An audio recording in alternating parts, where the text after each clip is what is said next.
We at Outsports continue to marvel at the incredible support LGBT athletes and coaches continue to receive when they come out. One particular part of 2017 sticks out to me.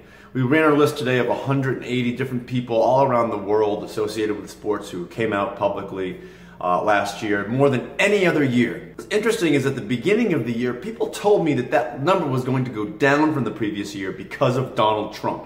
It went up. One of the sports in particular where it went up was football. People in football came out more last year than ever before.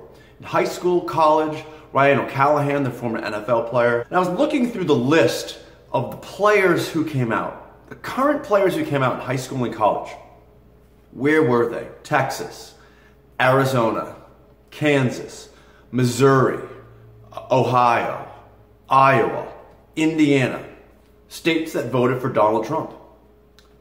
Flat out red states like Texas or purple states like Iowa. All of them talked about the incredible support they received from their teammates and their coaches. Austin Hodges, a high school football player in Texas, came out to total support from his team. Scott France at Kansas State came out publicly on ESPN and helped lead his team to a bowl game win.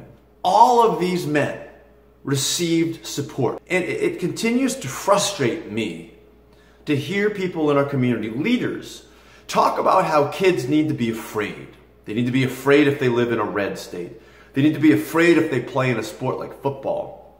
Yet over and over and over again, we see people coming out to total support. So I thought it was super interesting last year that taking those two worlds, Trump states and football, and watching these kids come out to incredible acceptance, I thought that was so telling of where we are and how far this country has moved past the acceptance of LGBT people in our lives. Now some people might say, oh, well, you know, you only hear the positive stories, you don't hear the negative stories. Many of these athletes we were talking to well before they came out to anyone on their teams. Xavier Colvin at Butler, I've been talking to him for over a year before he told anybody. I didn't know how that was going to turn out, and it turned out amazingly well. So it's not like we've cherry-picked the stories.